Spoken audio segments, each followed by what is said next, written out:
It's Wednesday morning, and you know what that means? It's time for another episode of the Alabama Slam podcast. I'm your host, Corey Hanna. What's going on, guys? It's Patrick Akers. And I ain't got anything funny to say. I'm still Steven. Steven's had a long day of talking to people. He may not want to talk very much for the show, although I do see that you added some notes. I did. I'm going to talk shit to somebody. Well, let's get into Dynamite from last week. We'll start with AEW this week. The one that I have, we got a couple that I put notes on. Orange Cassidy versus Trent Beretta. Orange exposed the corner of the ring in a bit of a heel move, I thought, and then he ended up still getting the win. Trent whips his ass after the match, and then Callis walks Cassidy out. I know we touched on this a little bit last week. Is he trying to recruit Orange? Do you think that'll end up happening? Do we get a heel Cassidy, and then is Orange and Trent, are they done with this for now, or what do you guys think? I bet it keeps going, at least for a little bit. Yeah, I can see him still. When he was on commentary, he was still talking about recruiting, so talking about how great he was. This match I loved and hated. Don Callis is fantastic on commentary. And it's because he's invested in he's doing character work on the mic. Right. And so he's invested in portraying something that gives credence to what's going on and makes it seem more believable, as opposed to the Tony, Excalibur, and Taz they're just out there trying to pop each other at this stage. They're just trying to get each other to laugh, and that's fine. I get it. Yeah, but when Taz was at his best as the commentator for SmackDown, he was the heel commentator.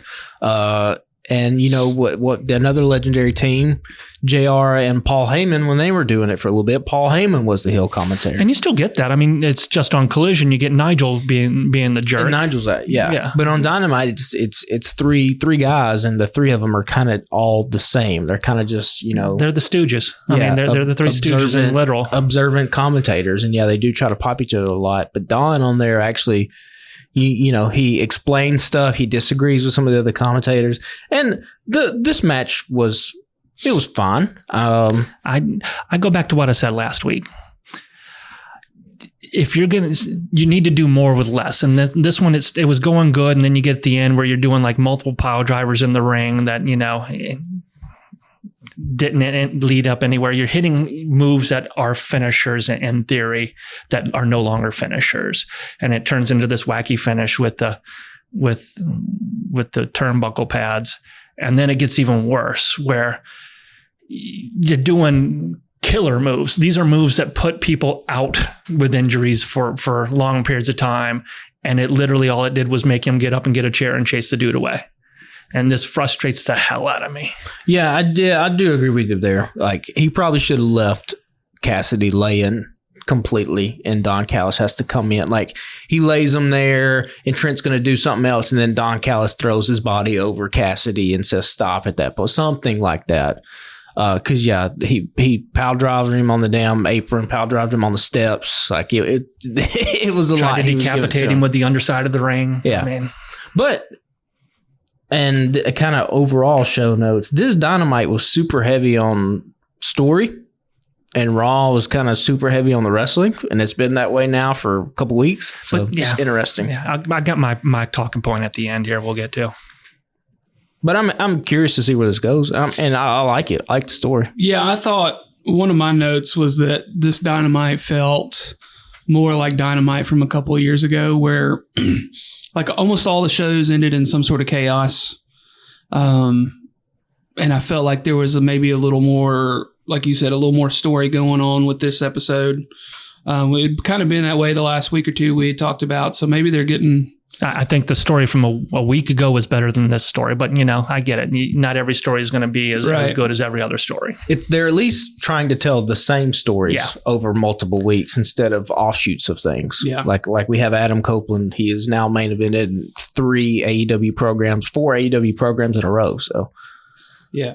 The next note I have is that Kenny Omega from a hospital bed, quote unquote, announces that the Elite versus Team AEW will take place at Double or Nothing in Anarchy in the Arena. So Team AEW is FTR, and then 2 more to be named later. And then near the end of the show, Kingston and Danielson are announced as the other team members as the show goes off the air and all hell breaks loose. And then that's where I said this feels like an older Dynamite episode.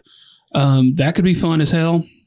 They're hyping up this was the same place that Danielson got injured last time or whatever, so on and so forth. And this was Danielson's first appearance back on TV since the Ospreay match. Yeah.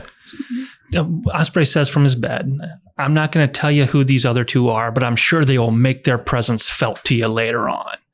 This segues into, was it here where we lead into Swerve and Christian coming out? I think so, yeah. And he talks about how he's going to take something, which I love this story, but I also hate this story in the sense of what comes out of it, because I think they're telling it. They hinted at something, and then they're literally swerving us with Swerve. I love that he was like, I'm going to come out here and take something from you every week. I'm going to take your teeth tonight. And I'm like, oh yeah, this is a badass thing. And I'm like, but I don't buy it. Something's, the way you got all these people positioned and half of them behind you, I don't think that's what's going to go on. And when we get the turn, I love it, because they get the turn, they go back. You have a segment with Christian talking to the EVPs going, thank you for arranging this. I'm glad you could do this. This is good doing business with you, which to me is setting up, if you've already hinted that the other 2 people will make their presence felt, and then you have the EVPs actively taking people out, it should imply that Swerve was one of those people. Well, they had already announced Swerve and Christian at Double or Nothing. But what is the point of them getting involved in that stage then? Why are they trying to swerve in this stage? If you're building up the AEW versus the Elite, and you're hinting that, the Elite are messing with too much stuff, then they should be focusing on those other groups. And they do later. Don't get me wrong. Yeah. Not on their show, but they do later. I think it just shows, because Swerve was the first one to mention them. What was it? The Collision that was post NBA. They had Swerve come out after he won the championship. He specifically mentioned the Young Bucks meddling in stuff. So I think this is just a way to make this Elite story kind of its branches come over almost everything that's happening inside of AEW. Because I think they'll win Anarchy in the Arena. I think they'll beat Kingston and Danielson. And then I think probably there'll be some close shenanigans, but I do think Swerve comes out the victor at Double or Nothing. Or maybe this could be a crazy thing and they let Christian win it and at the pay-per-view, and, Swerve somehow gets it right back. I don't know what could happen. That'd be wild. I like this, though. I guess Omega is not as cleared as what we thought he was going to be. Yeah, obviously not. So that is... I don't know.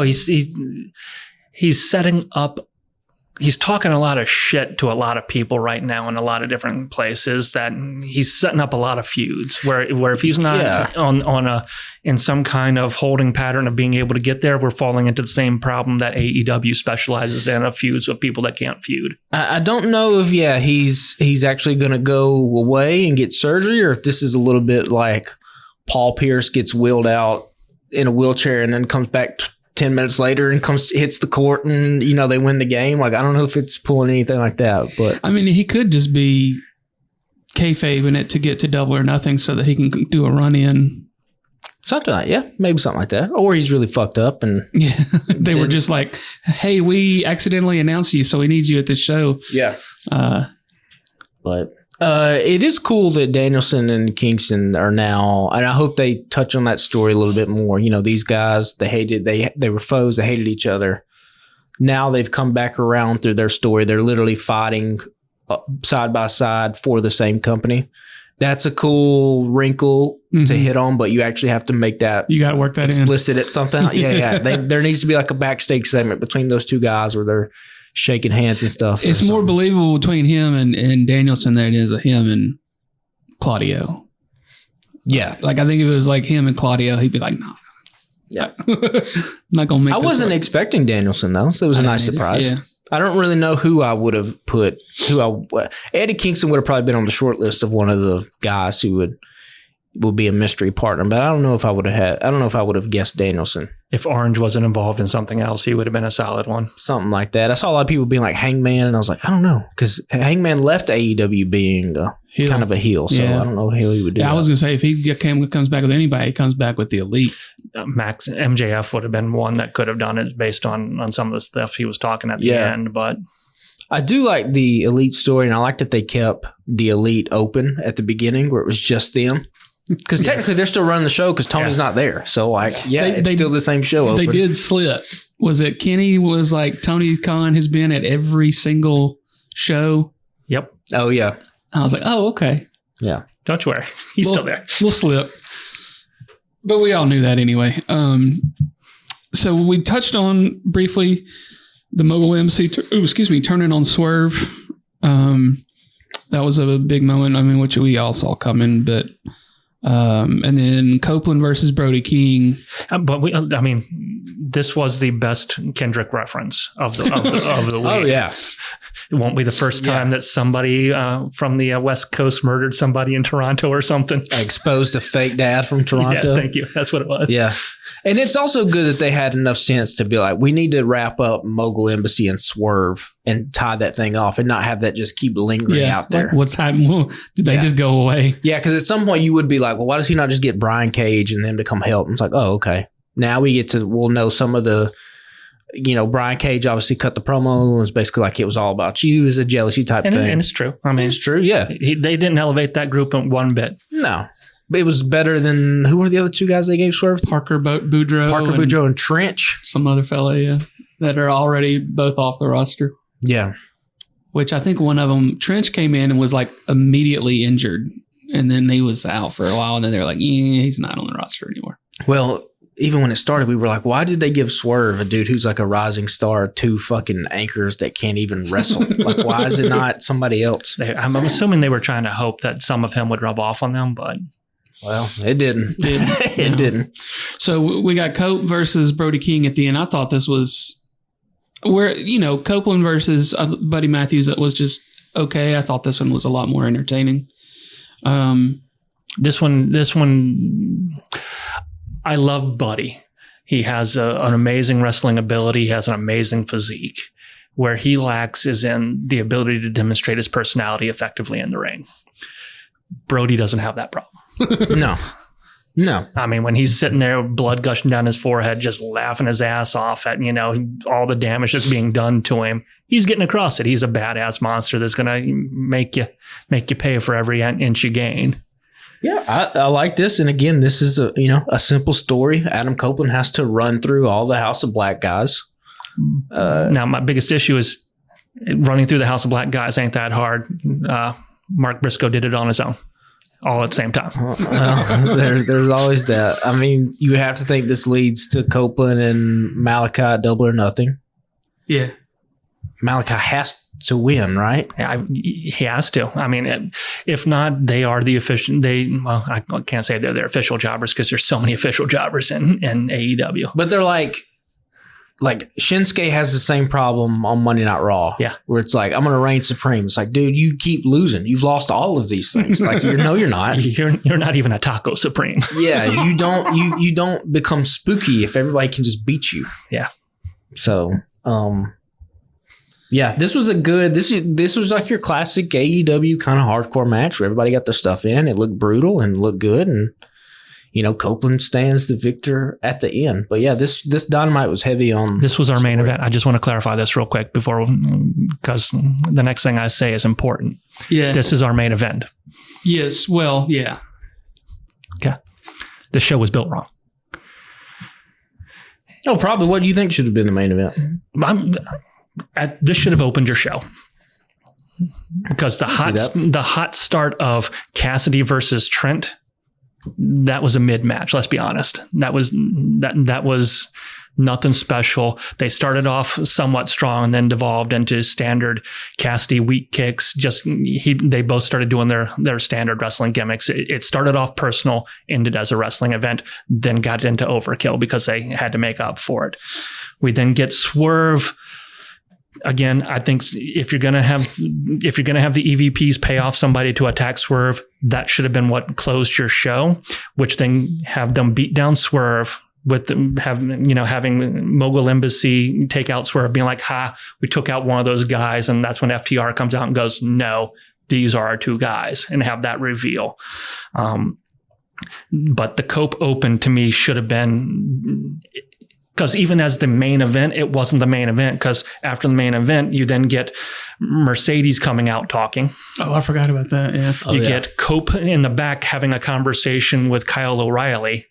Then you get the EVPs coming out going, wait, even though we just had a whole bunch of overruns, we have arranged for more overrun. So to me, if you had to put that Cope Oakland as your intro, and then kind of built your show up to, you get your Kenny reveal of there's going to be two other people, EVP's dealing with that, turning on Swerve, letting your world title be in that kind of main event position, and then having your "we're not done till we say we're done" moment with Edge. I'm sorry, he's the one I screw up a lot. Yeah, Adam being dealt with a little bit earlier in the show, where he's dealing with Kyle O'Reilly in the save. Yeah, I don't disagree with that. It would have been a cool way to keep Dynamite off if it would have been Swerve and the four of those guys in the ring. Because then you do reinforce that this story has a bunch of different people involved in it, a bunch of different matches. So that's not a bad thing.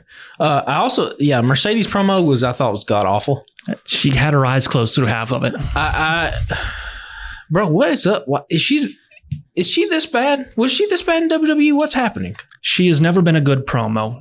She has. But was it this bad though? She has never been a good. Okay.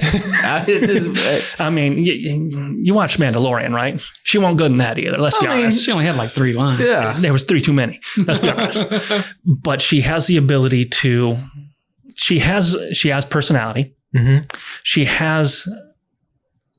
She's an okay talker. She ain't great. She's okay. She is able to convey a thought. And she has the ability, when she wants to show out in the wrestling ring, she gives at 120%, sometimes to the detriment of her own body. Right. Yeah. But it's one note. I mean, she's the boss, the CEO, whatever you want to call it. It's one note, and it's not a good one. It's not like she's Macho Man Randy Savage. And it feels like, I mean, it felt like she was just trying to, with the eyes closed, it wasn't that she was putting emphasis in anything. It was more like, I'm trying to remember what the script looked like right now so that I can do what I'm doing. Yeah, we talk about this all the time. She feels disingenuous. She feels like she's playing a character. Whereas Willow's promo from earlier in the night, Willow's gotten really good, yes. But it's repetitive. She's repetitive. That's her problem. She's repetitive, but you can tell that at least she is coming off as a genuine person, and there's a natural likability factor that Willow has in her current character that Mercedes might have if she was playing something different, but you can't be insanely likable if you're the CEO boss character. Yep. And so it feels a little weird. And then, of course, I would be remiss if I did not mention one Miss Mariah May on this episode. I was about to ask if anybody had any follow-ups on Dynamite. I know that some of these wrestling tropes of the two women should probably be left in the past, okay? I agree with you. The other side of me is the American male lizard brain that's just like, I like watching these two women, so I enjoyed this segment. Like, who did she fight? I don't even remember who she fought. Haley Cameron. Okay, yeah. That's right. Making her AEW debut. Yeah, and then Shirakawa comes out to make the save. I just like Shirakawa and Mariah May together. I like the fake kissing in the champagne. I don't know. Fuck it, it's wrestling. Like, they look hot. Like, shit. At the end of the day, like, what is it? What do you want me to do? I like it.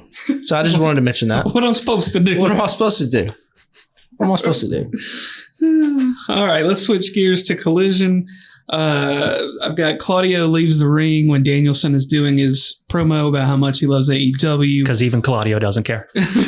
Very odd. Why? Very odd. Odd note. Yeah, later on Rampage. On the show nobody's watching.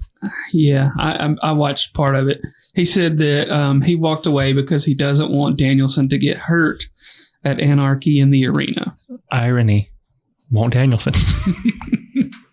Yeah, that was a little odd. Because I was like, well, is this for real or is this part of a story? And then they brought it up on Rampage. Yeah, but I just thought he was bored and didn't want to be out there anymore. He's like, man, I got pissed. I like the opening match, them and Top Flight. It was your normal, typical, fast-paced tag team AEW match. And then for Danielson, it makes a simple case, being like, I love wrestling, I love AEW. Let's go kick some ass. It's like that's kind of all this needs to be at this point. Yeah.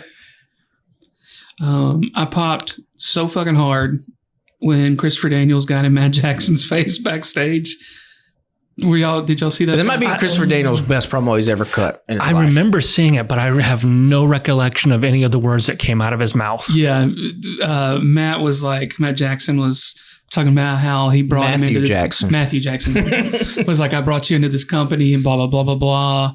And Christopher Daniels just like grabbed him and shoved his ass on the wall and was like right up in his face. I loved it. I thought it was great. He had a good line where it was like, I was your friend when being your friend was the hardest job in the world, which is a good little line. Yeah. And I thought Matthew and Nicholas sold it really well because Chris Daniels is the first person that's really put hands on him in the back. Now, he's obviously going to have all hell to pay and probably should, they should, him and Seidel on Dynamite next week should probably be left in a stretcher like that. They should beat the shit out of him that bad.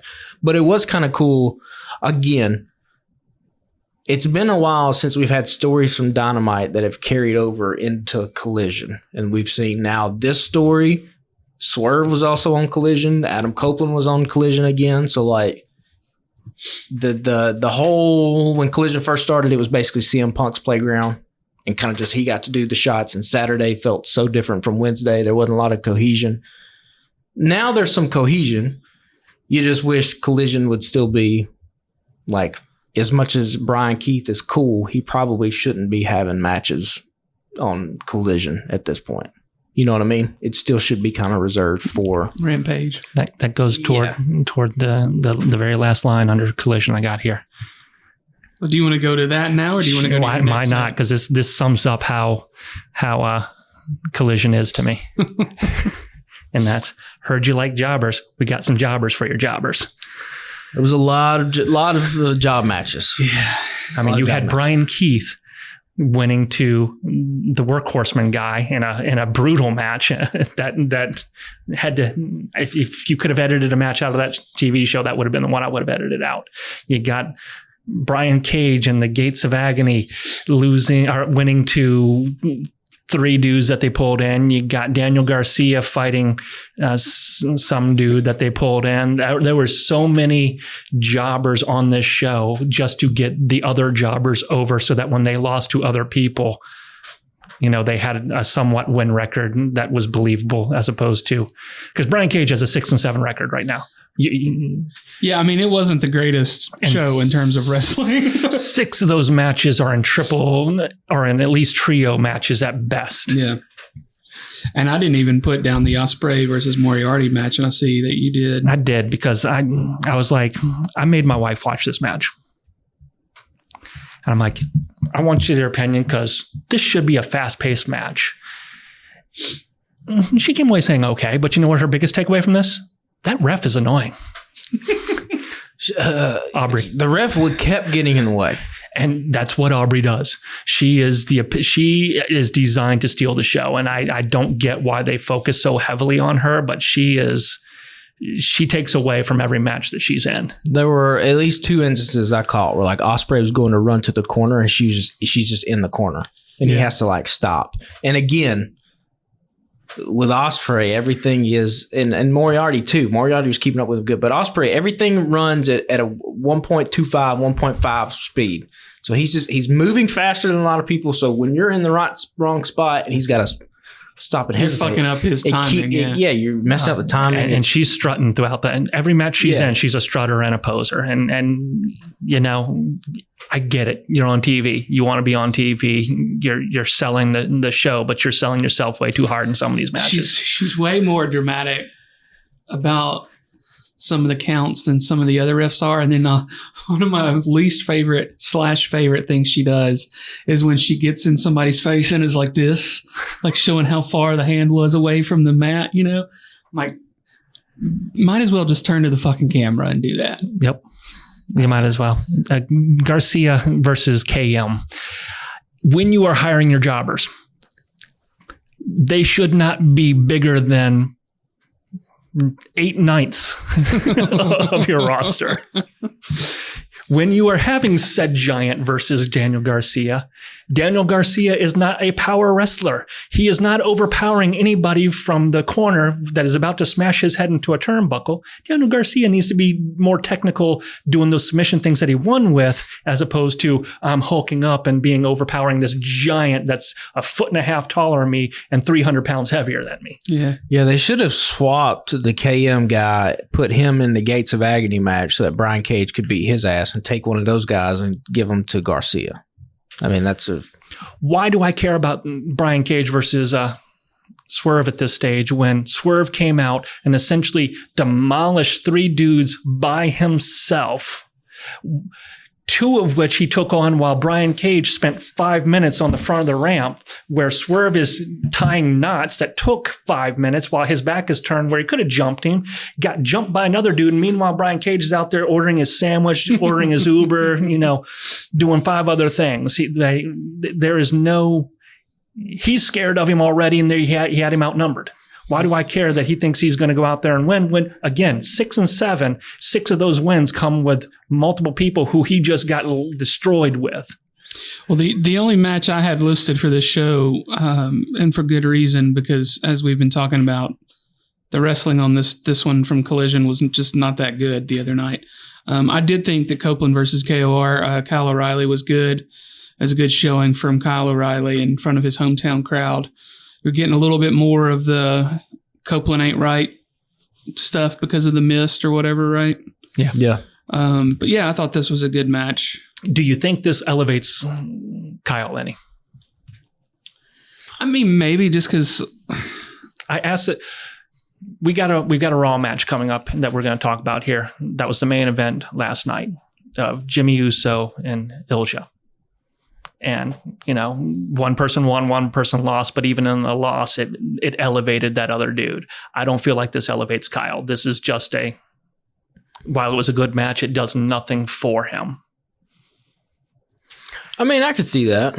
But, I mean, maybe in AEW, it goes maybe it is so far as just like, can you have good matches? Now, obviously, like some of the Dragunov stuff could just be a novelty because he's coming straight off of NXT, whereas Kyle O'Reilly's been off TV for a little bit. If Kyle O'Reilly would have had some kind of run, whatever, if he'd have went to New Japan for a little bit and then come in and taken some of these losses, but he's probably still would have had a little bit of shine, but he's been completely off TV for, I think this is 640 something days. And then both matches he's lost.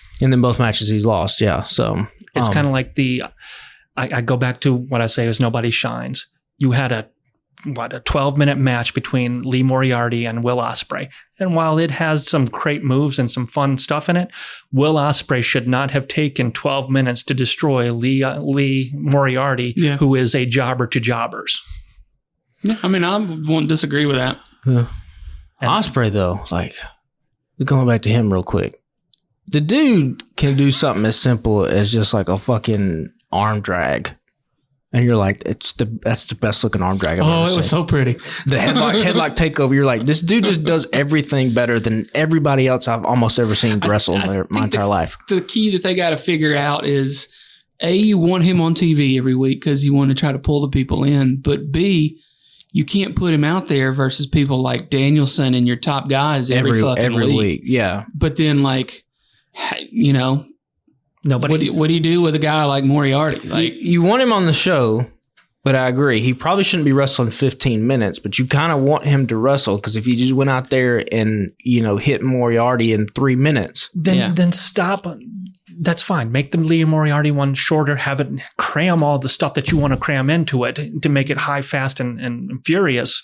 Then get rid of the Brian Keith versus the Workhorsemen. Get rid of I agree with those that. crappier matches that don't do anything for your program other than to make it feel below basement tier. I mean, this feels like a like a heat match, you know? I think a lot of guys don't want to work Saturdays. I think a lot of guys don't want to lose. And so they have to keep bringing in jobbers because you had, I mean, heck, we didn't even get to the fact that they brought in the Dynamite Kid to do a one-off. Heck, I guess we brought the grizzled old veterans in to do a one-off loss. All they keep doing is bringing people in to put the guys who don't want to lose over.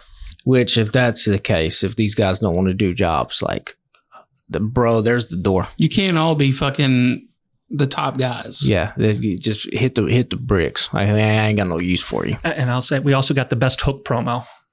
It wasn't bad. I still don't buy him as like a badass ass kicker, but I like the way it was shot. It was in a cool location. Like, but those are the ones that he excels at. When you give him a chance to rehearse and take, I'm assuming, multiple takes. Yeah, he's okay. Yeah. But I mean, that was the whole, that was the Paul Heyman ECW model, you know, hide the dude's weakness and accentuate the strengths. Like, don't have Hook be cutting fucking live promos then, if that's the way it works. You talked about arm drags, and that reminded me of the bit in the Copeland and him match, where that's the one advantage that Copeland and Kyle O'Reilly have over everybody else that was on this, where you saw the failure of people being able to adjust in the Workhorseman, Brian Keith, whatever's the Outlaw or the Bounty Hunter. Yeah. Whatever match where they were struggling and kept messing up moves. Whereas when they had the screw up in that match, Kyle was veteran savvy enough to adjust and make it look like, nah, that shit meant to happen. Yeah. Mm-hmm. Yeah. And that comes from experience. That comes from just being talented, honestly. I just wish he had a better look to him, unfortunately, right now, because right now he looks like he's just on his couch crying at the house. Yeah. Playing a video game. Yeah. Yeah. Yeah, it's one of those things like if you took Kyle O'Reilly and you could magically make him like 4 inches taller, but he's in the middle ground where he's like, he's not super, he's got a great physique, but he's not like Pac. Yeah. And he's not a monster. He came out too. What did he come out for? Pac? Yeah. Jay White, Bullet Club. They I forgot they had a match with him and somebody. And somehow Pac had his gear but didn't have his hair wet. Yeah. And I saw somebody on Twitter be like, somebody need to get that man a water bottle. I first saw him, I was like, that ain't Pac. Yeah. Rocky Romero, that's who it was. Yeah. And I'm like, okay. Again. 5 minutes later, though, he came out and his hair was wet. Yeah. You're selling me on people that I get it. Evidently he's a very talented wrestler that makes everybody look better. But when the entire show is built around jobbing, I can't have trouble getting invested. I mean, I'm not going to fight you on that one. It was not the greatest. There were, moments story-wise with things, but like the wrestling was just not. I thought Collision had 3 pretty good matches on it with the Danielson, Claudio, Top Flight, Ospreay, Moriarty, and Copeland and O'Reilly. Which at this point is all we can really hope for.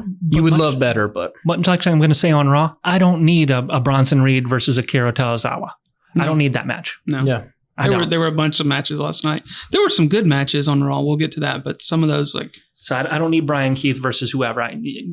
Get rid of your rankings. Just, make people look good and do stuff and we'll be fine. You realize they've mostly gotten away from rankings already again. Yeah, but they still keep flashing them up there. And you got to. He ain't gonna let them die. No. He will never let them die. If you're going to pop them up there and pretend like they mean something. And why are we getting an eliminator match with Brian Cage? Get rid of it. Just put the damn belt up. If you're going to beat the dude, you're going to beat the dude. If it doesn't matter that, whatever. Steven is Captain Ahab from Moby Dick, and the AEW rankings are the white whale, and it was not going to matter. He is going. There she blows. They are mortal enemies. There's nothing they can do. A 6 and a 7. Yeah. If only he had won a ranking of 3. Yeah. I'm gonna make this note. This episode will be called The White Whale. The White Whale. So yeah, let's switch gears. Do you have any final thoughts? Anybody got final thoughts on AEW or anything for the week? Does anybody? Really, realistically, you said you watched half of it. Why is Rampage a thing at this stage? Oh, I don't watch Rampage. I couldn't even tell you what happened. I know they flashed. There was one match I feel like I watched. I mean, how much more jobbery can you get than Collision? That Rampage is your Triatary show. But also, when it's 10 o'clock on a Saturday and you're drunk and you ain't ready to go to bed yet, what else are you going to do? No. Just because I say I watched it, well, I clearly don't remember any of it, and I didn't make any notes on it, so it wasn't anything. I feel like there was one match where I was like, well, that might be worth watching, but clearly it wasn't enough for me to make a note. So let's switch gears then. If nobody's got anything else, we'll go to WWE. We get the announcement of Cody's next challenger at King of the Ring, and it's none other than Logan Paul. And they have clarified several times now that it's champion versus champion in the sense that somebody's losing a belt. Somebody's walking away with 2 belts. What's the point? Is that what they've said, or have they just said champion versus champion? Have they actually said it's double? I believe they have said that both titles are on the line. That's what now, mind you, if they double back and pull a Cody Rock scenario, that's on them. If they double back and do one of these trickery things, yeah. But so far they have indicated that somebody's walking away with 2 belts. So what's the point then if Cody gets Logan's belt? Then when you challenge Cody, are you challenging for both belts? Are they just going to eliminate one of them? I think it ends in a DQ, so both belts stay in the same place. Yeah. I mean, it seems like the Saudi Crown Prince, Logan Paul's his favorite wrestler. So Logan Paul gets whoever the champion is. Whenever we're in Saudi Arabia, I'm challenging for the title. It was a decent enough promo between the two guys. Logan is... he's a natural in the ring. I wish I could give his charisma to some other guys on the roster that have better wrestling ability. Yeah. But he comes across as naturally a douchebag, which he might actually be in real life. So it seems to be par for the course. And Cody, it's a simple story with him. He's the babyface champion. He's Mr. WWE, and he should join Team AEW. It just comes in as a one-off. Brother, I mean, that would pop the rank. That never happened, but that'd be a hell of a Where's Dustin when you need him? Crossover. Yeah. But no, this will be fun. I don't mean to take the piss out of too much. I'm sure they'll rehearse this match a couple times. And you're saying that. I mean, you said you wish somebody had more. His charisma went to somebody that had more ring ability. Logan has a decent ring ability. I mean, he is in the top 10% of workers in that company. Sure. I think it might just be because he gets, if you were asking him to do house show after house show and to do some of these things on the fly, maybe not. Maybe not. Yeah. I think he's getting to practice quite a bit. But if I could give Logan's charisma to a guy like Ricochet. Oh, he looks like a principal, don't he? Yeah. But no, it'll be fine. And I mean, it's only a 2-week build up. So it's quick and easy. It's quick and easy. He can beat him. And it would be kind of cool if it is in fact champion versus champion. Cody gets to do the double belt for a little bit. Yeah, but how do you get just one belt off of somebody? Well, I was trying to remember how they got it off of Seth Rollins when he beat John Cena at SummerSlam that year. And I can't remember how they got it off of him. I don't remember either. But he was the U.S. champion and the Universal champion at the same time. We also got the QR code that led us to a new SmackDown opening that was kind of fun. Oh, I didn't even see that. Yeah. So they recut the then now forever stuff and then led into wackiness that still leads us nowhere, but it's still going. Oh, is this alluding to the Uncle Howdy stuff? Yeah. Oh, okay. I couldn't be less interested in anything than Uncle. That's maybe too harsh. I will reserve my judgment for when I see Uncle Howdy, but it's kind of crazy that we all just forgot how bad this was when it was around last time. Yeah, the mask doesn't work for me. It's not like Uncle Howdy's a brand new character. We all shit on it when it was happening. I didn't completely shit on it. It was bad. I'm not saying it was great. It wasn't where I wanted it to be, but I'm not sure how much of that is because of the health issues that delayed it for so long that made it.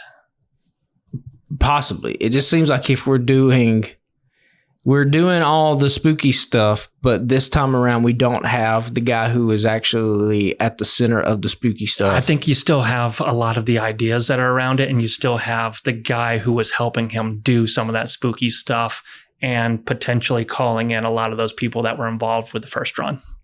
Well, Oh, yeah. I mean, they've already re-signed several of those folks. I mean, yeah, they're all coming back. But yeah, it's just like, oh, we're going to do the Wyatt family again. But it's like, oh, but we don't have Bray. And it was kind of, or But Luke. now it's better because Bray's biggest issue was that when it came to time to win, he would never win to solidify that spooky stuff. True. So now that he cannot lose, Well, true. he can be that supernatural motivator. Now, mind you, that means they have to win some. Yeah, but Bray had a natural kind of magnetism about him where even when he was losing, he could cut a promo and you would immediately believe again that this dude is. And I don't, maybe Bo Dallas has that. We'll see. He's yet I enjoyed the Bo Leave stuff back in the day. Mind you, it got old real quick, but I enjoyed it. And it was probably more suited, obviously, to the NXT. They're kind of like, what was the other vampire? The Ascension? Mm-hmm. There were some groups during that era of NXT that's like, oh, this is only an NXT again, I think they could have gotten over more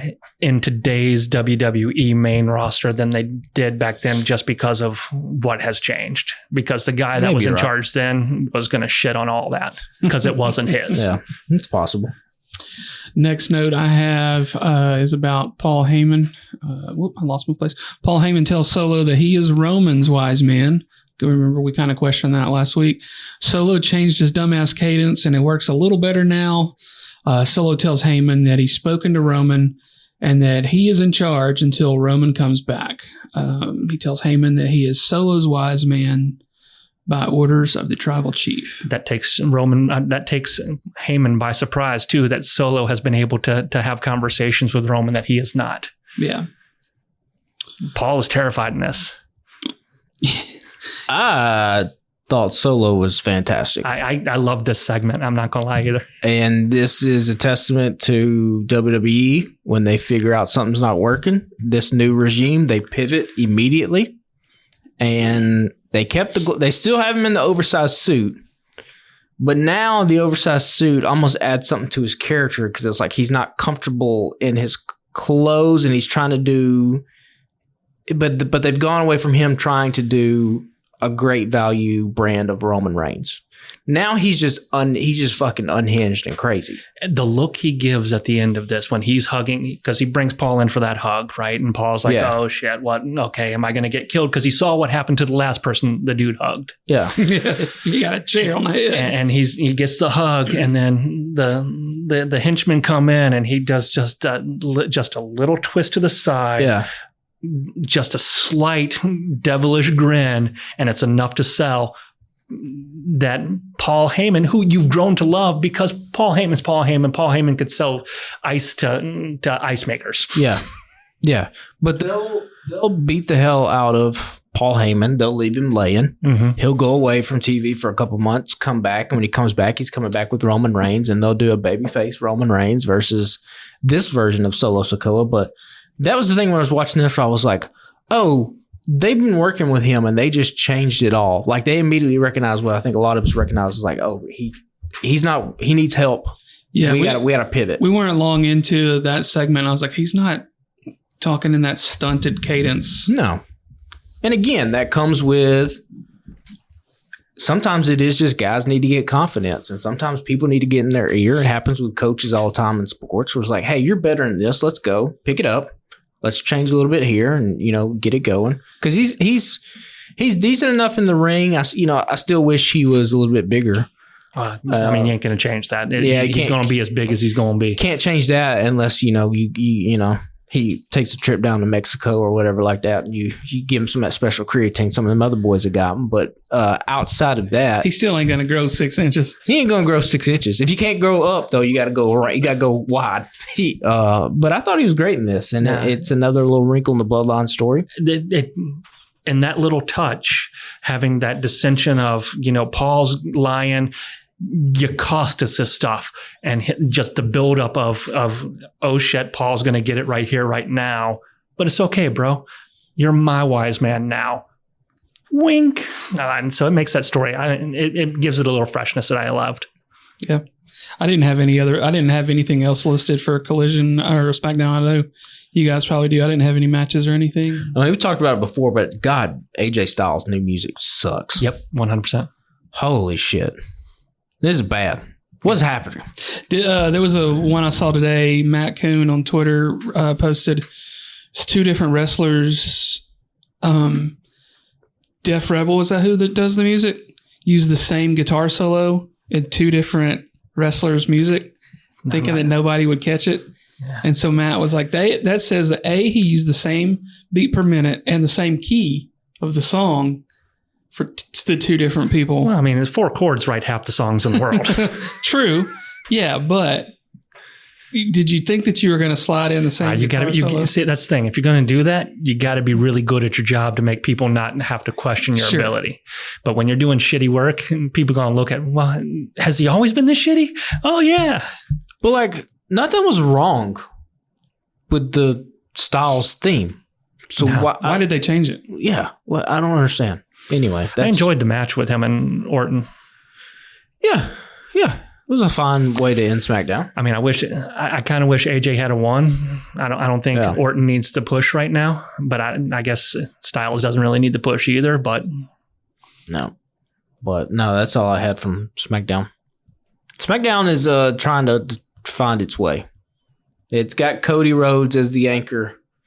It feels like the bloodline is ramping back up a little bit. Yeah, but everybody else is kind of like, we need there needs to be like a 3rd, 4th, 5th person that kind of like step up now that Jey Uso is over on Monday Night Raw. So from Twitter, Matt Coon Music says, Def Rebel used the same guitar solo for the Creed's theme and Tyler Bates' theme. I don't mean he played the same. He copied and pasted it. It's the same solo, no tempo change, no modulation. That also means that both songs are in the same speed and key as well. Yeah, I mean, we talked about this at Royal Rumble, which is like... Everybody sounds the same. You don't know who's coming out. Yeah, you don't even know who's coming out. So they fix that by saying, role model. Yeah. You should do all this. N-A-O-M-I. Yeah. Phenomenal. It's just like, God almighty. Yeah. Did we get these guys from Fiverr? What the fuck? Viper. So do y'all want to move into Raw? Sure. Yeah. Like I mentioned before we started, I didn't actually take any notes last night, so I'm going to lean on you guys for this one. I mean, the King of the Ring and the Queen of the Ring stuff a little bit less, but the King of the Ring matches have really stepped up WWE's wrestling aspect of their show.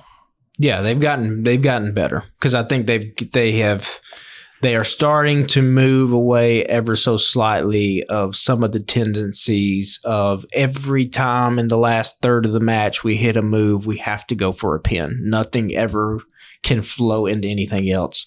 And they've changed that a little bit. You're also getting longer matches. Yeah. Now, some of that could be because, guys like Seth Rollins are kind of still hurt. CM Punk's still kind of hurt. You're kind of light on Drew is hurt. Mind you, he starts off the show. So, I mean, we get that promo. Yeah. And I guess we're getting babyface Priest. Good luck. Good luck. One of the things he has going for him, I'm going to try to be nice here. One of the things he has go for him is decent size. I mean, he's not as bulky as Drew, but he at least has the height and he has some muscle on his frame. He looks like he could legitimately kick somebody's ass. He looks like a wrestler. Yeah. Yeah. I wrote down one line from the promo where Drew looked at him and said, "You have a very inspirational story. You just shouldn't be the world champion." Well, I mean, like, that is cold. That's how I feel. That's exactly how I feel. That is spitting cold truth. Yeah. It's like, man, CM Punk's on this show, and granted he's hurt. I'm on this show, Drew McIntyre. There's other kind of stars, and like, it's you? Like, I don't know. Maybe you should be somewhere else. So somebody backstage knows it, right? Now. Or they're not just letting that get through. Now, Priest also, I mean, he comes back with, look, bro, you're mad at me for this, but this is your fault. You came out here, wrecked my stuff, kept me from doing it, and then at the end, you're like, challenge me. So I did. You're the asshole. Blame yourself. Yeah. Valid point. Agree. So, I mean, so he's not full babyface because he's still spitting truths. Yeah. It's just, I mean. And then you got Carlito trying to get in the Judgment Day. I'm in. I love Carlito. I spit in the face of people that aren't cool too. I'm sorry. I spit in the face of people who don't want to be cool. Yeah. Because you can be not cool, but if you don't want to be, you deserve a big old apple in your face. He had to shave the stash because only one guy. There's only one Latino on Monday Night Raw that can have a stash, and it just keeps getting worse. And we almost got we got a hint that this is some real life shit now. Because what did Carlito come back and interrupt? You got Priest had Dom to the side. It's like, hey, are you and Rio okay? People come in and interrupt before we get the answer. So that got me all. I'm like, oh, you're asking questions I need answers to, bro. So, I mean, if they're going to go down a Priest babyface role, that means at some point the Judgment Day has to turn on him, right? Yep. Carlito's already turned on one person, so I mean, yeah. But I mean, in that situation, you would have a Finn Balor be the one to do it, or are they going to insert somebody else? I mean, you're trading out one Puerto Rican guy for another Puerto Rican guy. Yeah, but I don't know. It's at least. I think Priest was a little better this week. I still don't think he comes off as believable as the world champion. But Carlito is a better bad guy too. I mean, only one person stabbed John Cena outside of a club. Now, the question is going to be whether Priest can play a babyface. I mean, he did okay when he was doing the Bad Bunny stuff. Yeah. How much of that was because Bad Bunny was the biggest artist in the entire world? But we'll see. What else did we have last night? Oh, Jey and Dragunov. That was your main event. Jey versus Dragunov. Okay, so y'all explain this to me because I have been off of the social medias for yesterday and most of today.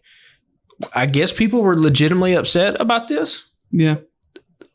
Why? Steven texted us yesterday and was like, "I'd love it if something could happen and Ilja could be the one to face Gunther." Because Dragunov and Gunther have had some of the best matches that WWE has ever put together.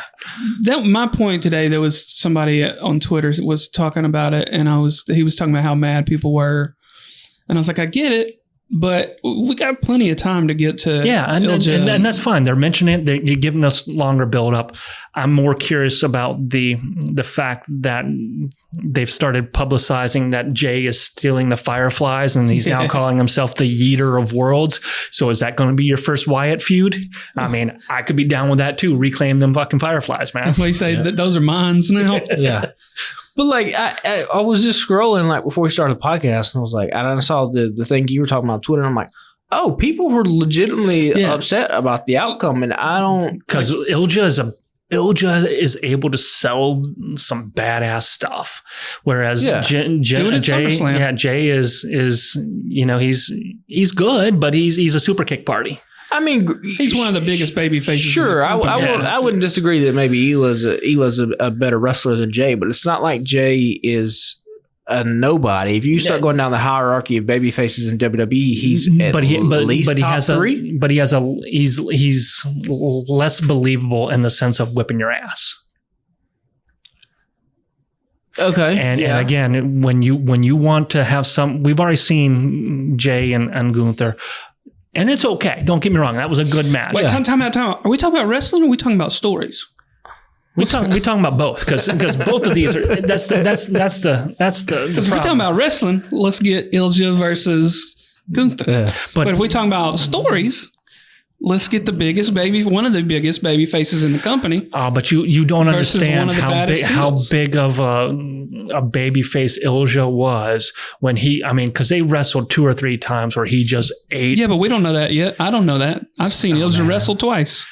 Yeah, that's the problem. That's kind of what I was getting to. Is that it seems like some of the internet smarky stuff has now made its way over to WWE. These companies are like doing a they're doing a little crossover. Yeah, and I'm like, I've seen several things. I think I sent y'all one that was talking about the stories versus wrestling stuff because there was another thing I saw I've seen 2 or 3 things. There was stories coming from inside the company say that AEW is going to start working on longer form storytelling. That's the thing. If we existed right here where we're at with both of these companies doing what they're trying to do right now, I'd be happy. Dynamite wasn't perfect. I think they could have organized that shit better. But overall, that was a decent show. I enjoyed it. The stories continued. You still had some decent matches. Collision has a lot of work to do because of what they're doing on that show, because you got one good match and then a whole bunch of jobby shit, which is that's a throwaway show if ever I've saw a throwaway show. Now, mind you, got a little bleed over of story in there, but not enough to make that worthwhile. Where's the tweet I sent y'all was from Dax. He says, can't wait for paid podcasters to complain and ask, where's the story, when it's a picture of him and Okada. Okay, the story's there. Your team AEW, their team Elite, you're having one-offs before it. That's a dumbass post. He's a dumbass, but that's a different story. Yeah, the Dax thing, I was like, I don't really know what he's getting at. I think it's pretty simple. But back to the Dragunov stuff, it did remind me just a little bit. I'm not saying fully. But like, whenever AEW would like bring some, like before Jay White was in AEW full time, and he did the like one-off New Japan, and people were like, oh, why is Jay White getting the thing? And then some of the AEW fans or New Japan fans were like, you don't understand. It's Jay White. It felt a little bit like that. It'd be like the people who were like, well, Dragunov should have won. And I'm like, Corey, well, I've only seen 2 matches. And they're like, well, you don't understand. You don't understand. Okay. We're getting a little bit of... But again, my post to you was that I wanted Drew to come out there because Jay had taken his spot. He had stolen his spot. It wasn't anybody else's spot. Yeah. It was Arn Anderson's spot. I kept waiting for it to happen because I was like, I felt like they even dropped a hint during the show. Yeah, they did. They dropped a lot of hints. They were talking about how the last time Ilja and Gunther fought, Ilja won. I mean, they made deals out of it. But, you know, I get what you're trying to do because, again, he's the biggest babyface, but they are definitely, and they are taking the time to invest in him. They are taking the time to invest in Lyra to make both of them shine. They are taking the time to make Carmelo over on, I mean, you want to talk about somebody who had him and Baron Corbin, who have both spent time in this NXT time and have produced from that. I mean, this was the best Baron Corbin match you've probably seen in forever. Yeah, and I'm not trying to be a player hater either about Ilja and Gunther. No, but I get what you're saying because he's been in NXT, and if you're not watching, I'm thoroughly excited about seeing him and Gunther get at it. But I just think this was probably not. Oh yeah, I just found the discourse a little complicated because it was like, see, I hadn't caught the. There was like some of the podcasts I listened to, like the headline was like, should Jey Uso have won? I'm like, what the hell is happening? This dude was just in France, and the crowd was doing the up down with this fucking Firefly shit. Now it's a week later, and we're like, he shouldn't have won against this dude that's been on the main roster for 2 weeks. I have no beef with Jey Uso winning because, again, that's your storyline guy. Now, I have my soft spots for the guy who I like because I know what he's capable of producing. Hey, bro, I get it. I'm just saying. I just find it funny because this is what y'all now all turned into me. This is what I do. And then I went online. I was like, no, it's all the story. It's a story based. I'm like, I don't know I've seen Dragunov twice. He's pretty cool. But like, I like Jey Uso. Yeah, he's going to whip the fuck out of somebody. Yeah. Oh, he is. And I mean, this isn't even like full. He hasn't even gone full Matt Dragon yet because you ain't got the contacts. You ain't got all that other stuff that he'll he does contacts? Yeah. It's a little lame. That's a little lame. Patrick's like, that might be a deal. Is it red? It's like a reddish yellow kind of thing. Oh, Jesus Christ. Okay. Nah, he's a Mad Dragon, man. You'll enjoy it. All right. It's not. I'll take your word for it. You'll enjoy it because he still puts on the show without it, man. Till I come in here and be like, y'all remember the dragon from fucking Mulan? That's what he reminded me of with the contacts. But I get the love for. I get where you're saying. Where that I've missed the internet part of this, fortunately, because that would have probably got me heated. I'm more angry about the Fireflies than I am about him losing. I'll be honest. I wanted them both to. I didn't want either of them to win. I just wanted one of them to not advance, and the one I wanted to advance was. How satisfying is it going to be when Otis turns on Chad Gable? Oh, it's going to be beautiful, ain't it? He's going to smack the shit out of that boy. And then I would guess the Creed brothers come to Gable's age and beat the hell out of Otis. He started the poll last night of trying to get Ivy Nile. I mean, you'd be okay. Yeah. No. The one thing about that to me that didn't work last night because he was like, none of that playing around, hip thrusting, worm shit. So then we get a little bit of the action from Otis. Otis does a worm, knocks the fuck out of Sammy, and then all of a sudden 15 seconds later, Sammy gets in the haluva kick, and I was like, that was too... Well, he got just because Gable got up and started criticizing about the worm, gave him time to recover. I mean, it should have been more time, probably. Yeah, it was too quick. But, you're on timetable. Yeah, sometimes you're like, hey, we got to go home. It's right now. The line that popped me the most last night was Chad Gable talking about Maxine to Ivy Nile. You need to stop hanging out with Taylor Not So Swift. I was like, oh, that is funny as fuck. I mean, Chad Gable is a good egotistical heel because he has a legit pedigree of being a top tier level athlete. Like let's remember this dude was a fucking on the Olympic wrestling team. There's not many people in the world that they are going that. Full Kurt Angle with him though. And they should. I mean, that's a simple, he needs a faction. Now, the ceiling is not world champion for Chad Gable the way it was for Kurt Angle and Team Angle, but that's a good intercontinental champion and a good mid-tier story that you can have.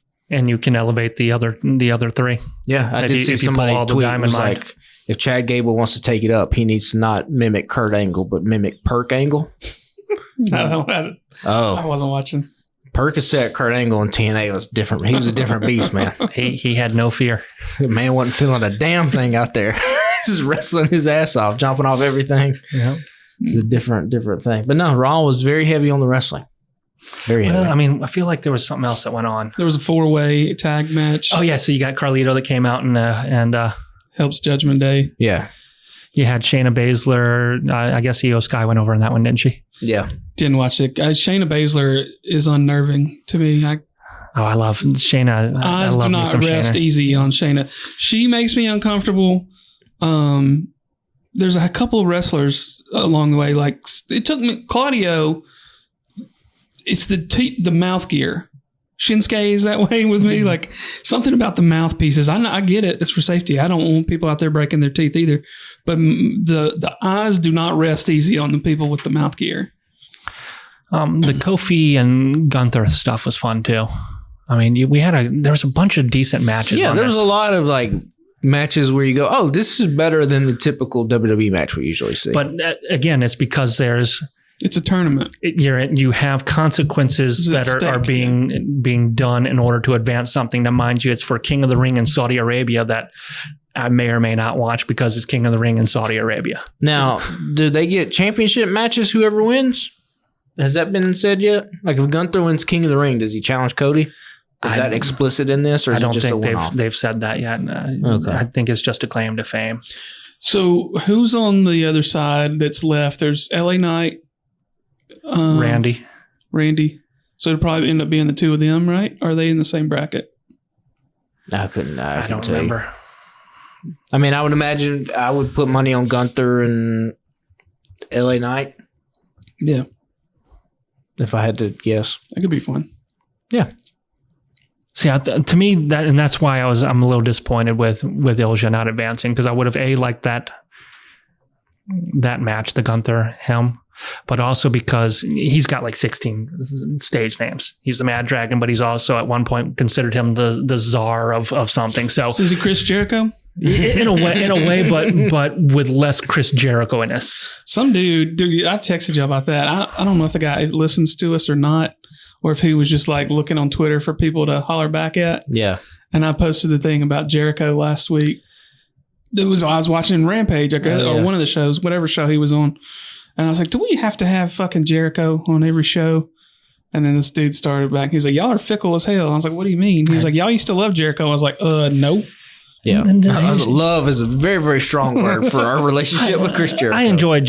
There have been times in my life where I have loved Chris Jericho. When he was doing WCW, he came out. About current. I know, but hold on. I'm going to be in full disclosure. You're going to talk about my love for Chris Jericho. It goes back a ways. When he was doing the Dean Malenko Man of 1,000 Holds versus the Man of 1,004 Holds, where he came out and listed his the various arm locks he had for That's whatever. funny. I get it. I loved me some Chris Jericho. When Chris Jericho had his list, I loved me some Chris Jericho. There have been times where I loved me some Chris Jericho. I didn't know shit about Chris Jericho then. Yeah. I've now learned some shit about Chris Jericho. Yeah, he tweeted today. He was like, "Yeah, I'm on my way to make my way to Dynamite tomorrow night." He's like, "I'll never miss a Dynamite show." Blah blah blah. And I'm thinking, Hoss, like, it's not your decision. Like, TK could be like, "We don't need you for a few weeks. Won't you take a break? Maybe step out of the light." Like you said, there's shit has come to light, man. I mean, when he was feuding with... Also, you're not good anymore. With Sebastian Bach over, whether or not he could sing or not and not use autotune. I'm like, okay, you kind of need the autotune, dude. I like your song, but you kind of need the autotune. Shut the fuck up, because you ain't all that you think you are. When you're jumping off a thing and I'm seeing the cardboard boxes that you're landing on because your camera crew sucks and you're trying to sell me on the fact that, no, that was exactly how... No, you're saying some stupid shit, which makes me then start questioning my love, and then you expound upon it with some things that evidently can't be discussed. Yeah. Also, you're just not good anymore, man. We got too many. You're 50 years old. You got too many good wrestlers. Sometimes you just gotta hang it up. Time gets all of us. Okay, it passes. Sometimes the moment and the sport passes you by. Take your little rock and roll show on the road, man. Yeah. Just hit them dates a little harder. Yeah. Now, I would push back on anybody who actually enjoys that music, but if you like it, I didn't say I'm going to see it. I'll be honest, I enjoyed that sort of. I mean, Judas was a great fucking song. He had some other one from the album before that wasn't horrible. I enjoyed it too, but I enjoyed. I tried to get the wife to buy me a T-shirt the other day that if I don't know if I still got the stupid thing that says a lot about my musical taste and my life here. Let's see if I can pull this shit up. Yeah, I don't know if you're an actual legitimately Fozzy fan. The Jericho's the Judas song is fun as an entrance music. Would I listen to it if I'm driving on the road? No. I learned the lyrics, man. I enjoyed it. It was something that I enjoyed. It was one of those things. It also sounds like Shout at the Devil. A little bit, but that's that. I mean, if you go back to the Fozzy days, that original Fozzy lore was that they wrote all those songs and just got abandoned in Japan while the other people stole their songs and toured with them. Here, stop it. The shirt I want is ska and pro wrestling are the only legitimate forms of art. That's, I mean, my tastes are suspect.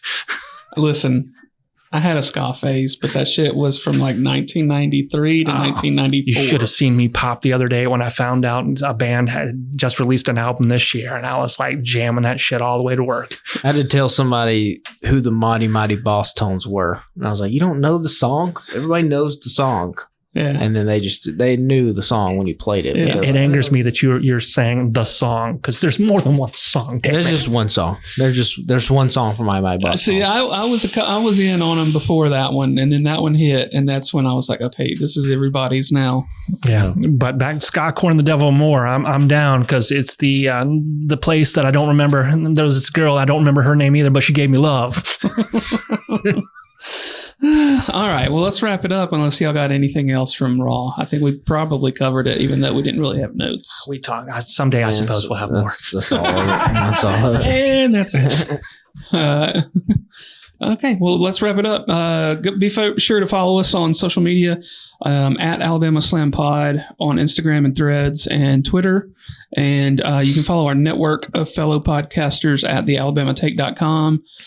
Weekly podcasts are posted there on the site. And then we got like Star Wars podcasts, sports podcasts, book podcasts, TV podcasts, music podcasts, so on and so forth over there. And you can follow the Alabama Take on all social media as well. And we will talk to y'all next week.